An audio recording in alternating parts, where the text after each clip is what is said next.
ଏ ମାଟି ମୋ ମା, ଏ ମାଟି ମୋ ଗର୍ବ। ଏହାର ପ୍ରତିଟି କଣିକାରେ ରହିଛି ବୀରଙ୍କ ସ୍ୱର୍ଣ୍ଣ ଅର୍ପଣ। ଓଡ଼ିଶା ମୋ ହୃଦୟ, ଭାରତ ମୋର ପ୍ରାଣ। ତ୍ରିରଙ୍ଗା ତଲେ ଏକତା ହିଁ ଆମର ସବୁଠାରୁ ବଡ଼ ପରିଚୟ ଓ ସମ୍ମାନ। ସମ୍ମାନନୀୟ ସଭାପତି ମହୋଦୟ, ପୂଜ୍ୟ ଗୁରୁଜନ ବୃନ୍ଦ, ଭଦ୍ରମଣ୍ଡଳୀ ଏବଂ ଏଠାରେ ଉପସ୍ଥିତ ସାନ ବଡ଼ ଭାଇ ଓ ଭଉଣୀମାନେ ତଥା ଏଠାରେ ଉପସ୍ଥିତ ମୋର ସହପାଠୀଗଣ, ଆଜିର ଏହି ପବିତ୍ର ସ୍ୱାଧୀନତା ଦିବସ ଅବସରରେ ମୋତେ କିଛି କହିବାର ସୁଯୋଗ ମିଳିଥିବାରୁ ମୁଁ ନିଜକୁ ଧନ୍ୟ ମନେ କରୁଛି। ସର୍ବପ୍ରଥମେ ମୁଁ ଆପଣ ସମସ୍ତଙ୍କୁ ସ୍ୱାଧୀନତା ଦିବସର ଶୁଭେଚ୍ଛା ଜଣାଉଛି। ଆଜି ହେଉଛି ଅଗଷ୍ଟ 15 ତାରିଖ 2024 ମସିହା, ଆମ ଦେଶର 80ତମ ସ୍ୱାଧୀନତା ଦିବସ।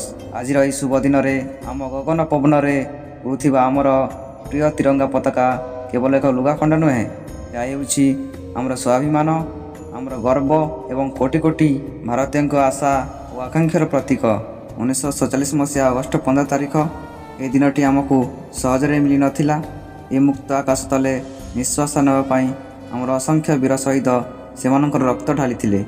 ମହାତ୍ମା ଗାନ୍ଧୀଙ୍କର ଅହିଂସା ମାର୍ଗ, ନେତାଜୀ ସୁଭାଷ ଚନ୍ଦ୍ର ବୋଷଙ୍କର ମୋତେ ରକ୍ତ ଦିଅ ମୁଁ ତୁମକୁ ସ୍ୱାଧୀନତା ଦେବୀର ନାରା, ଭଗତ ସିଂ, ସୁଖଦେବ, ରାଜଗୁରୁଙ୍କର ହସି ହସି ଫାଶୀ ମଞ୍ଚକୁ ଆପଣେଇ ନେବାର ତ୍ୟାଗ ଏବଂ ଓଡ଼ିଶାର ବୀର ସୁରେନ୍ଦ୍ର ସାଏ, ବକ୍ସି ଜଗବନ୍ଧୁ, ଲକ୍ଷ୍ମଣ ନାୟକ ଓ ବାଜି ରାଉତଙ୍କ ପରି ମହାନ ବିପ୍ଳବୀଙ୍କ ବଳିଦାନକୁ ଆଜି ଆମେ ଶ୍ରଦ୍ଧାର ସହ ସ୍ମରଣ କରୁଛୁ।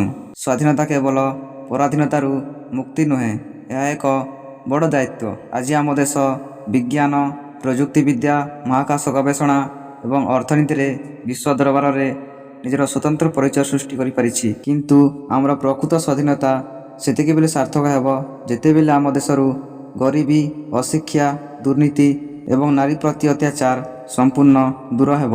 ଶେଷରେ ମୋର କବିତାର କେଇ ଧାଡ଼ି ସହ ମୋର ବକ୍ତବ୍ୟକୁ ଶେଷ କରୁଛି। ପବିତ୍ର ଆମର ଏହି ମାଟି, ପବିତ୍ର ଆମର ଦେଶ, ତ୍ରିରଙ୍ଗା ପତାକା ତଳେ ଆମେ ଏକ ଆମର ସନ୍ଦେଶ। ଜୟ ହିନ୍ଦ, ଜୟ ଭାରତ। ଯଦି ଏହି ଭାଷଣଟି ଭଲ ଲାଗିଲା ତାହେଲେ ଲାଇକ୍ କରନ୍ତୁ ଓ ନିଜ ସାଙ୍ଗସାଥି ସହ ସେୟାର କରନ୍ତୁ। ଏମିତି ନୂଆ ନୂଆ ଭିଡ଼ିଓ ଦେଖିବା ପାଇଁ ଚ୍ୟାନେଲଟିକୁ ସବସ୍କ୍ରାଇବ୍ କରନ୍ତୁ। ଧନ୍ୟବାଦ।